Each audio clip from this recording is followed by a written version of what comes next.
नमस्कार साथियों, आप सभी का स्वागत है आपके अपने channel triple R defence academy पर। हम लोग आज बात करने वाले हैं बीएसएफ की नई भर्ती जो आपकी 2024 में आने वाली, उसके बारे में हम लोग बात करेंगे। जी हाँ, इसके जो फॉर्म है आपके कब से अप्लाई होने शुरू हो जाएंगे उसके बारे में भी हम लोग बात करेंगे। यहाँ पर जो आपकी वैकेंसी आने वाली लगभग आपकी 2140, याद रखिएगा 2140 पोस्टों पर वैकेंसी आने वाली है।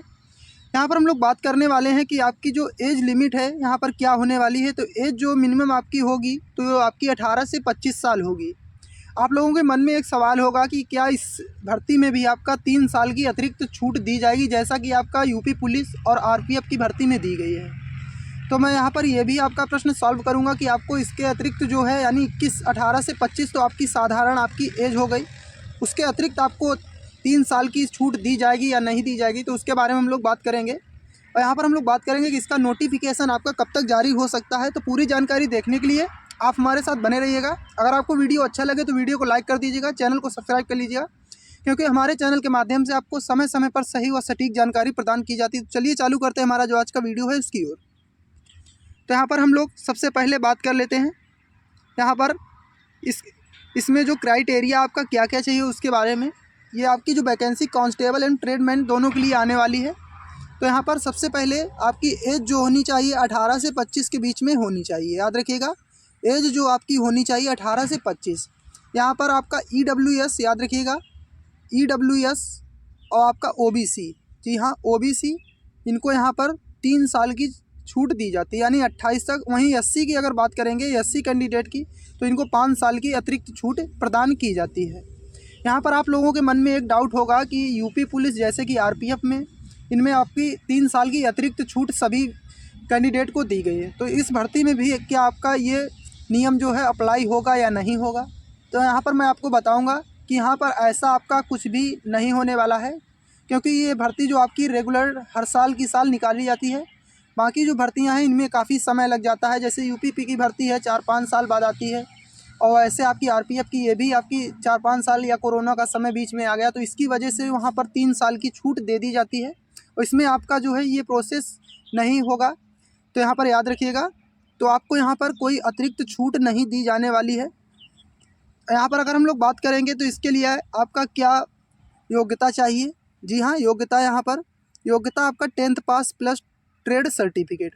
अब यहाँ पर बात करेंगे ट्रेड सर्टिफिकेट में आपका NSQF का जो आपका सर्टिफिकेट होता है, यानी इसका जो सर्टिफिकेट मांगा जाता है NSQF, जी हाँ, ये किन ट्रेडों के लिए लगता है। तो यहाँ पर आपको हम बताएंगे कि आपका वाटर कैरियर और आपका जो आपका यहाँ पर कुक है, तो इनके लिए यानी जो आपका कुक की पद निकाले जाते हैं या वाटर कैरियर के, तो इनके लिए आपको NSQF का सर्टिफिकेट होना अनिवार्य है, याद रखिएगा। ये जो पद हैं इनके लिए आपका, बाकी आपका स्वीपर है, इनके लिए आपका ट्रेड टेस्ट कराया जाता है। जैसे स्वीपर की वैकेंसी है और भी जो अन्य वैकेंसियाँ हैं उनके लिए आपका ट्रेड टेस्ट कराया जाता है। यहाँ पर जो ये आपका कुक का है, कुक में आपको NSQF का सर्टिफिकेट होना चाहिए। चलिए आगे देख लेते हैं। आगे हमारी जो अगली जानकारी है उसको हम लोग बात कर लेते हैं यहाँ पर। तो यहाँ पर हम लोग बात करेंगे सिलेक्शन प्रोसेस की। जी हाँ, कि सिलेक्शन प्रोसेस में आपका क्या क्या यहाँ पर होता है। जी हाँ, तो सबसे पहले आपका रिटन एग्ज़ाम होता है, याद रखिएगा। उसके बाद में आपका फिजिकल एग्ज़ाम यानी फिजिकल एफिशिएंसी टेस्ट होता है। फिर आपका उसके बाद में ट्रेड टेस्ट, फिर आपका डॉक्यूमेंट वेरिफिकेशन एंड मेडिकल। तो आपका ये 4 स्टेप में यहाँ पर इसका सिलेक्शन प्रोसेस किया जाता है। उसके बाद आपका फाइनल मेरिट तैयार की जाती है। चलिए आगे हम लोग बात कर लेते हैं यहाँ पर। तो सबसे पहले जो हमारा प्रोसेस होगा तो आपका रिटन एग्ज़ाम का होगा। तो यहाँ पर हम लोग जान लेते हैं कि रिटन एग्ज़ाम में आपका क्या क्या पूछा जाता है। तो यहाँ पर आपका जनरल अवेयरनेस और जनरल नॉलेज के 25 प्रश्न और 25 नंबर के लिए पूछे जाते हैं, याद रखिएगा। 25 प्रश्न आते हैं और 25 नंबर का आपको यहाँ पर 25 अंक दिए जाते हैं। अगर मैथमेटिक्स की बात कर लेते हैं तो यहाँ पर आपका 25 प्रश्न इसके भी आते हैं और 25 नंबर इसके लिए भी आपके दिए जाते हैं। वहीं पर रीजनिंग की बात करेंगे तो रीजनिंग आपकी यहाँ पर 25 नंबर की पूछी जाती है और 25 इसके अंक भी आपको दिए जाते हैं। ये आपका बेसिक हिंदी और इंग्लिश आता है, यानी यहाँ पर इनमें से आपको ऑप्शनल रखा जाता है कि आपको हिंदी चूज़ करना है या इंग्लिश। तो इससे आपके 25 प्रश्न आते हैं और 25 नंबर इसके लिए भी दिए जाते हैं, यानी 100 प्रश्न और 100 नंबर के लिए आपका एग्ज़ाम होता है। और बात कर लेते हैं समय की, तो समय आपका यहाँ पर 2 घंटे का समय आपका दिया जाता है, यानी 120 मिनट 120 मिनट का समय आपको दिया जाता है। चलिए आगे देख लेते हैं। तो आगे हमारा जो अगला आपका प्रोसेस होता है ये आपका होता है फिजिकल टेस्ट का, याद रखिएगा फिजिकल टेस्ट। तो फिजिकल में आपका क्या क्या चेक किया जाता है, तो यहाँ पर हाइट आपकी जो यहाँ पर जर्नल ओबीसी और एससी की होती है 1.65 सेंटीमीटर, याद रखिएगा। ये आपकी जर्नल ओबीसी एससी और ईडब्ल्यूएस के जो कैंडिडेट होते हैं उनके लिए 1.65 सेंटीमीटर। बात करेंगे चेस्ट की तो आपका 75 से 80 सेंटीमीटर के बीच में, यानी 75 आपका बिना फुलाए और फुलाने पे आपका 80 सेंटीमीटर चेस्ट होना चाहिए।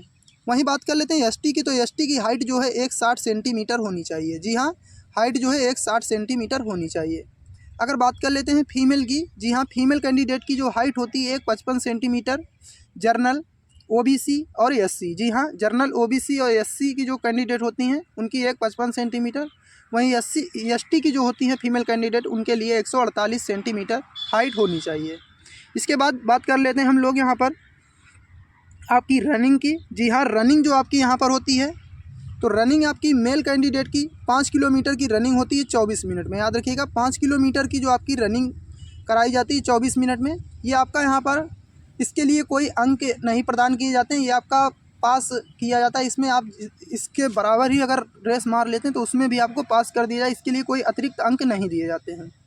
अगर बात कर लेंगे हम लोग फीमेल कैंडिडेट की, तो फीमेल का आपका यहाँ पर 1600 मीटर की जो आपकी रेस होती है ये 8 मिनट 30 सेकेंड, याद रखिएगा 8 मिनट 30 सेकेंड में ये रेस आपकी कराई जाती है 1600 मीटर की। चलिए आगे हम लोग देख लेते हैं। तो यहाँ पर ये प्रक्रिया होने के बाद में आपका फिर आपका यहाँ पर जो आपका रनिंग फिजिकल हो जाएगा, रनिंग फिजिकल ये सब होने के बाद में आपका हो जाएगा यहाँ पर अगला जो प्रोसेस आपका होता है वो होता है ट्रेड टेस्ट का। जी हाँ, ट्रेड टेस्ट उसके बाद आपका कराया जाता है, फिर लास्ट में आपका डॉक्यूमेंट वेरिफिकेशन। अब यहाँ पर आप लोगों के मन में सवाल होगा कि आपके जो फॉर्म है कब से अप्लाई होने शुरू हो जाएंगे या इसका नोटिफिकेशन आपको जल्द से जल्द कब तक देखने को मिल सकता है। तो यहाँ पर हम लोग बात करेंगे जो इसका फॉर्म अप्लाई है ये आपका यहाँ पर इसका जो नोटिफिकेशन है ये आचार संहिता लगने से पहले का जारी हो सकता है, यानी मार्च के अंतिम सप्ताह तक आपका इसका नोटिफिकेशन आ सकता है, याद रखिएगा। अगर इसके मार्च के अंतिम सप्ताह तक नहीं आया तो ये आपका जो भर्ती है ये आपकी चुनाव के बाद जा सकती है, याद रखिएगा। क्योंकि इसके ज़्यादातर चांस बनते हैं कि ये चुनाव के पहले यानी आचार संहिता लगने से पहले ही इसका नोटिफिकेशन जारी किया जा सकता है। तो आपको ये पूरी जानकारी कैसी लगी आप हमें कमेंट बॉक्स में लिखकर ज़रूर बताइएगा। तो इसी के लिए जय हिंद, जय भारत।